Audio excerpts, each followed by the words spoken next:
So yesterday at the Wolf Ranch Farmers Market, a farmer had brought a couple sheep for people to just pet and hang out with. And people who know me know that I can't pass up a good opportunity to pet some furry friends. And so, of course, I had to go. And as I was talking to the farmer about how it was Good Shepherd Sunday, and so my whole week was going to be filled with sheep and shepherd imagery, it had occurred to me, though, that I should tread carefully while prepping my sermon, because if I look out to all of your lovely faces and compare you to slobbering, smelly, not so intelligent sheep, I might not have a job here much longer. So imagine my absolute delight when he told me that sheep are in fact smart. The ones responsible for this ugly rumor that they are not are cattle ranchers. It's a whole conspiracy. And all because sheep don't act like cows. That's crazy. I learned that cows are herded from the rear by hooting cowboys with cracking whips, and that does not work for sheep. You push cows from behind, but sheep prefer to be led, and they will not go anywhere without their shepherd going in front of them.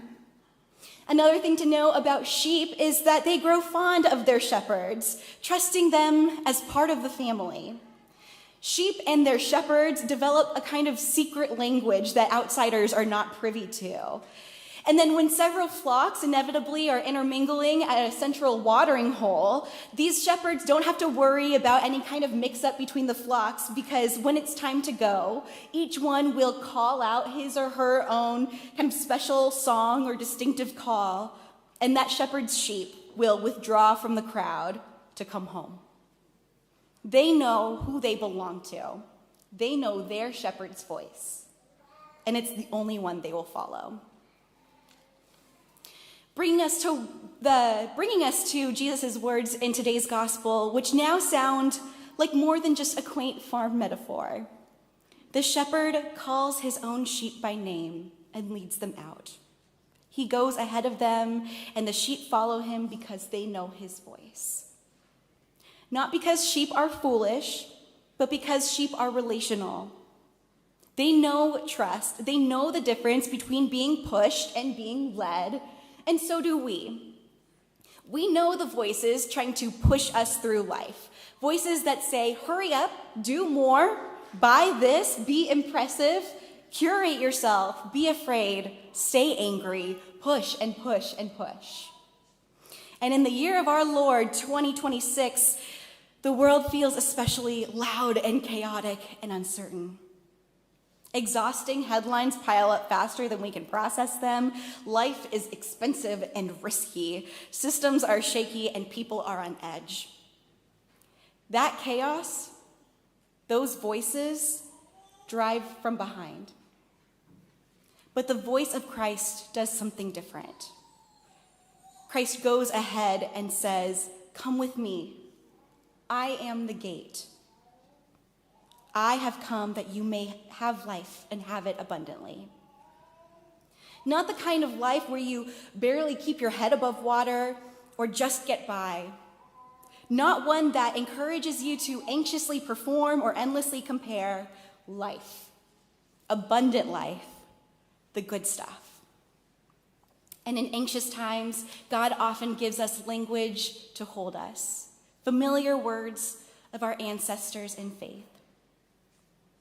And that may be why Psalm 23 remains such a beloved favorite. It is comfort food in Bible form, a warm bowl of mac and cheese for the soul, a quilt that your grandmother made, a song you've known since childhood, words that somehow know how to hold us when we don't have words of our own.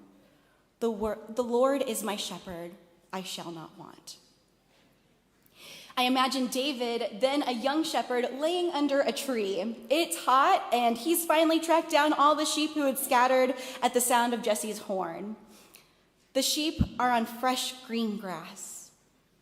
They have water, and they're resting. They are safe. Man, the things I do for these sheep. I watch them, protect them, chase them out of danger, and lead them back to the flock. I help them give birth, I sing to them, I feed them, teach them, guide them. Sheep, I just love them. That feels like what God does for me. I think I'll write a psalm. I've tried to imagine praying like Psalm 23. Shepherding was just the world that David knew, central to how he understood his identity and the world around him.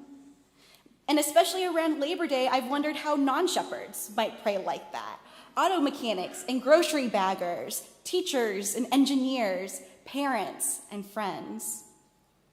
Robert Bruxford Culligan, a psalm scholar and liturgical theologian, wrote one like this. The Lord is my dental hygienist. I have everything I need.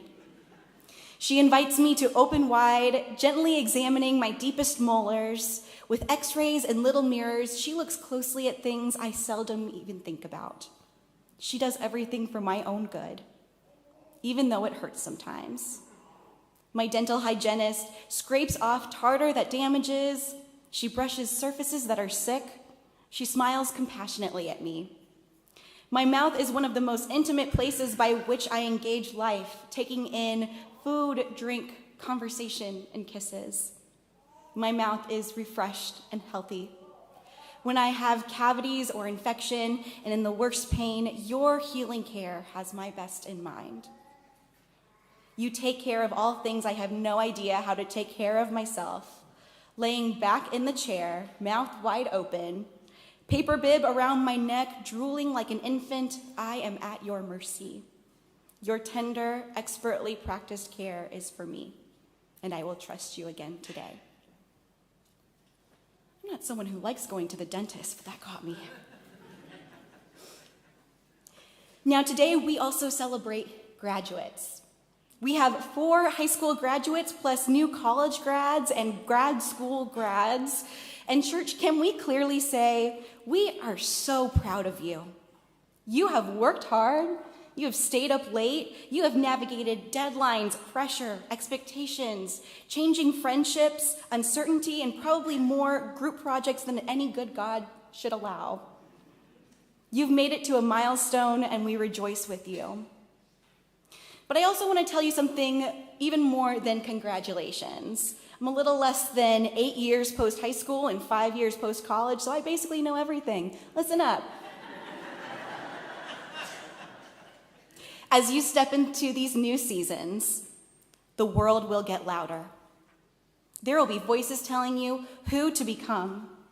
And when life feels thrilling and terrifying at the same time, and it will, return to what is solid. Return to prayer, to community. Return to the people who tell you the truth in love, to the places where you felt safe and empowered.